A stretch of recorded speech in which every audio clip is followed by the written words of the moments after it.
The brand new Alienware Aurora R16 is here, and although it looks a little bit boring than before, I have been told that it is sporting a lot of improvements under the hood. Last year's design, which I reviewed earlier this year, looked good and gave the Alienware a one-of-a-kind appeal, but it was so densely packed that airflow became an issue. I also highlighted the same issue, and I think the Dell has finally listened.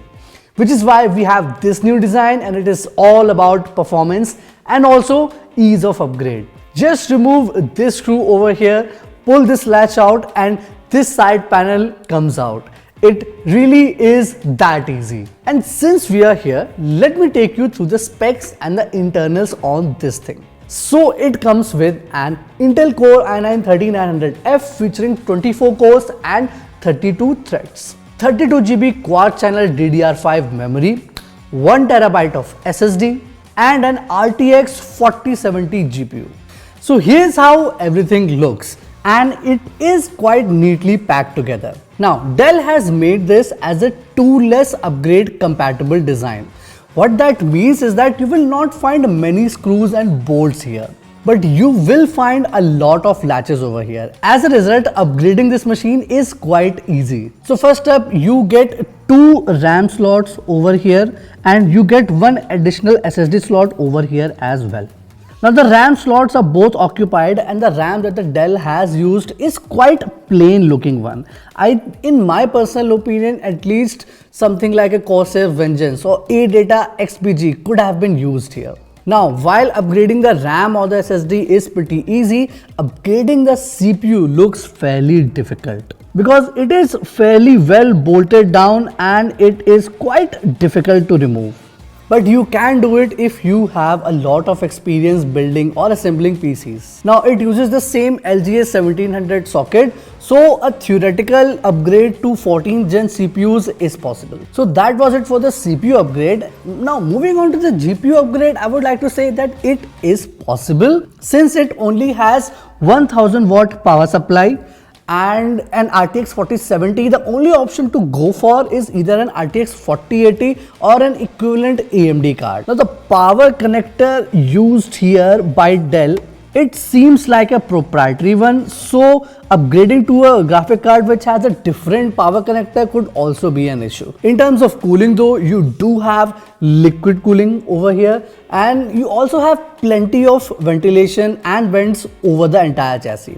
Now Dell hasn't included a dust cover on this rig, which could be a problem especially for Indian conditions. Now unlike the previous generation, you do get plenty of room in the Aurora R16, which not only makes this thing better cooled but also very silent. So overall, I would say that the interiors on this thing are mainly designed for better airflow and some upgradability. Overall, they are better than before, but room for improvement still remains. Now, let me talk about performance and benchmarks.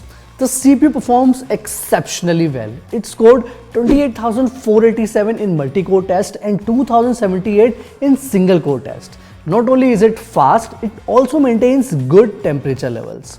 The NVIDIA RTX 4070 GPU scored 34,537 in Firestrike and 17,219 in TimeSpy.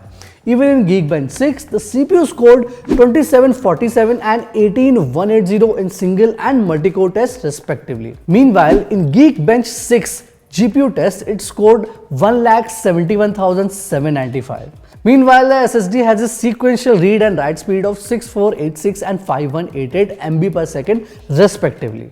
Now that we are done with the benchmarks, let's take a look at this thing's gaming capabilities. First off, we have the Dirt 5. On average, the game delivered 97.4 FPS at 4K at high settings. On average, this is the kind of performance to be expected as it is an older title which isn't really that taxing on modern systems. Next up is AC Valhalla, and it is one of those games which to this day remains a demanding title. With huge open and detailed worlds to explore, the AC Valhalla is huge to say the least. And on Alienware Aurora R16, it plays extremely well, scoring 77 FPS. Following this, we have Metro Exodus, and it 2 really stretches the limit of this PC while running at 4K. Although an older title, it still remains a reliable benchmarking tool to test gaming performance on PCs and laptops. And on Alienware Aurora R16, the game performs very well, averaging 58 FPS.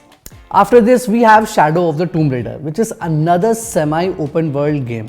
While running at 4K, it looks very nice. Although it is not a fast-paced FPS game and you do not need the very high 96 FPS that it is delivering, but having that is always better. Lastly, we have Gears 5. Now this too is a pretty easy game to run. So naturally, you can see the game's FPS going really high. Needless to say, running this game at 4K remains pretty easy for this PC as it easily scores 97.4 FPS. So that was it for my review of the Alienware Aurora R16, and to sum it up, I like the design. I also like that it has more ventilation than before, it has better cooling and better acoustics. It is also silent, better performing and well built gaming PC. Now what I don't like is the fact that it only has 1TB of SSD in here, and it also has a rather boring looking RAM, which doesn't quite match the stealthy overall look of the PC. And the GPU being non-upgradable on the account of having a proprietary power connector and the lack of any dust filter are the things which I really do not like. So basically this is a PC for those who want a machine that's plug and play and which simply works. But it is not for those who want to upgrade their setup as soon as a new CPU or GPU comes out. So that was it for my review. I hope you found this useful. Until then, my name is Yatnesh Dubey, you are watching Digit, and I will see you guys in the next one.